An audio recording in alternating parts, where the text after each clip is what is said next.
ஒரு அரசன் அந்த நாட்டு மக்களுக்கு ஒரு போட்டி ஒன்று அறிவிச்சிருந்தார். என்ன போட்டி அப்படின்னா, கோட்டை கதவுகளை யாரு கையால திறக்கிறாங்களோ அவங்களுக்கு அந்த நாட்டுடைய ஒரு பகுதி தரப்படணும்.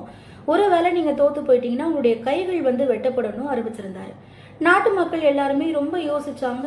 பயந்து போய் அந்த போட்டியில யாருமே கலந்துக்கவே இல்லை. ஆனா ஒரே ஒரு இளைஞன் மட்டும் முன்னாடி வந்தா. அங்கிருந்து எல்லாரும் கேட்டாங்க, ஏன்பா தம்பி, உனக்கு எதிர்காலத்தை பத்தி கவலையா இல்லையா? உன்னுடைய கைகள் வெட்டப்படுமே அப்படின்னு சொன்னதும் அந்த இளைஞன் சிரிச்சுக்கிட்டே சொன்னா, ஒருவேளை நான் ஜெயிச்சிட்டேன்னா அந்த நாட்டுல ஒரு பாதி எனக்கு கிடைச்சிரும். நான் ஒரு அரசன் ஆயிடுவேன். தோத்து போயிட்டா கைகள் தானே வெட்டப்படும், என்னோட உயிர் இல்லைல்ல அப்படின்னு சொல்லிட்டு கோட்டை கதவை கையால தள்ளனா கதவு உடனே திறந்துடுச்சு. என்னடா ஆச்சரியம் அப்படின்னு பார்த்தா, அந்த கதவுகள்ல தாழ்பாலே போடல அந்த அரசர்.